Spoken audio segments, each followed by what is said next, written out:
नमस्कार। आज हम बात करने वाले हैं सेविंग्स अकाउंट से जुड़े कुछ बहुत ही जरूरी नियमों के बारे में।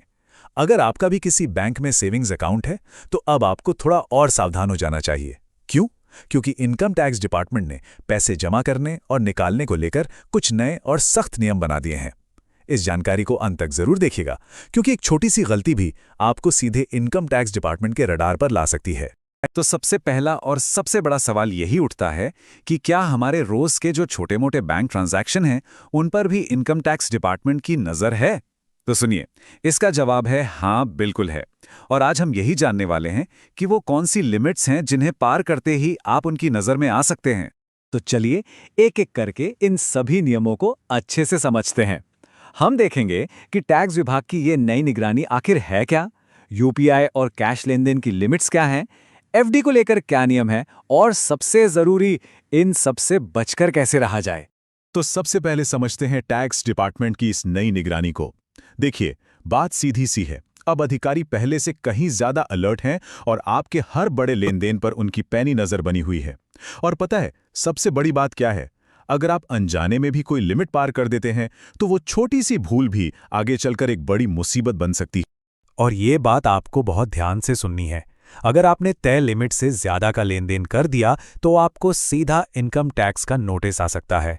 और अगर आप उस पैसे का सोर्स नहीं बता पाए तो कुछ मामलों में आप पर 300% तक की भारी भरकम पेनल्टी भी लगाई जा सकती है। इसलिए पहले से ही सावधान रहना बहुत जरूरी है। अच्छा, आगे बढ़ने से पहले एक बहुत ही बेसिक लेकिन जरूरी बात समझ लेते हैं।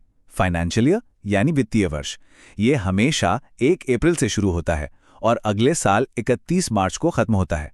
अब हम आगे जितनी भी लिमिट्स की बात करेंगे वो सब इसी 1 साल के अंदर के ट्रांजैक्शंस पर लागू होंगी। चलिए अब बात करते हैं यूपीआई की, जिसे हम और आप दिन में न जाने कितनी बार इस्तेमाल करते हैं। पर क्या कभी सोचा है कि साल के आखिर में ये सारे छोटे छोटे ट्रांजैक्शन मिलके एक बहुत बड़ा अमाउंट बन जाते हैं जिस पर सरकार की नजर होती है? तो वो लिमिट क्या है? वो मैजिकल नंबर है 20 लाख रुपए। जी हां, एक फाइनेंशियल ईयर में 20 लाख रुपए। तो इस 20 लाख रुपए का मतलब क्या है? इसका मतलब है कि एक फाइनेंशियल ईयर में आपके अकाउंट में यूपीआई से जितना पैसा आया और जितना पैसा गया, उन दोनों को मिलाकर अगर टोटल 20 लाख रुपए पार हो गया तो आपका अकाउंट हाई वैल्यू ट्रांजैक्शन के लिए मार्क हो जाता है। और तब आपको सिर्फ इनकम टैक्स ही नहीं बल्कि जीएसटी डिपार्टमेंट से भी नोटिस आ सकता है। ये नियम उन लोगों के लिए तो बहुत ही ज्यादा जरूरी है जो अपना आईटीआर फाइल नहीं करते।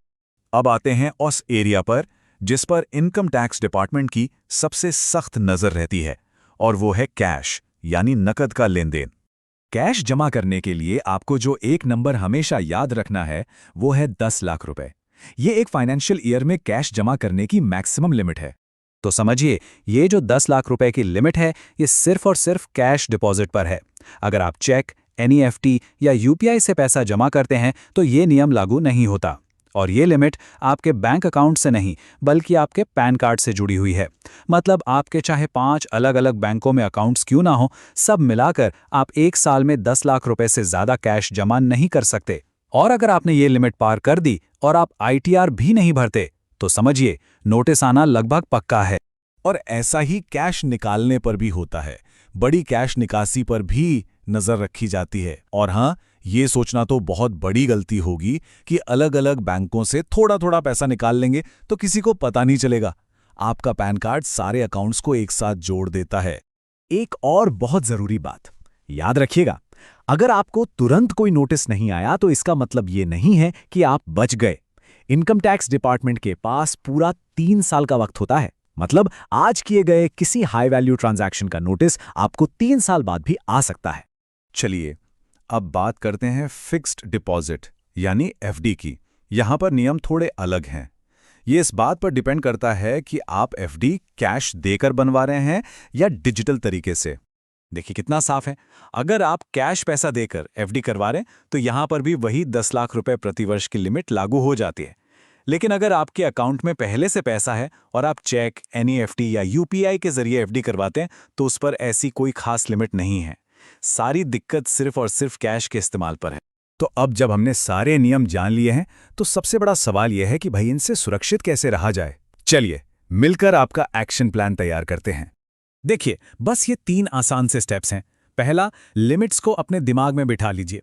यूपीआई के लिए 20 लाख रुपए और कैश के लिए 10 लाख रुपए। दूसरा, अपने बड़े बड़े ट्रांजैक्शंस का एक अंदाजा रखिए। और तीसरा, जो कि सबसे जरूरी है, अगर आपकी इनकम और ट्रांजैक्शन ज्यादा हैं तो इनकम टैक्स रिटर्न यानी आईटीआर जरूर फाइल करें। यह सरकार को आपकी कमाई का हिसाब देने का सबसे सही तरीका। तो इस पूरी जानकारी के बाद एक पल रुककर खुद से ये सवाल जरूर पूछिए, क्या आपकी पैसे के लेन देन की आदतें इन नए नियमों के हिसाब से सही हैं? क्योंकि आज इस पर थोड़ा सा ध्यान देना आपको भविष्य की कई बड़ी परेशानियों से बचा सकता है। ऐसी ही जानकारी के लिए ऑल कैन स्टडी को सब्सक्राइब कीजिए। Thank you. चलिए अगले वीडियो में मिलते हैं।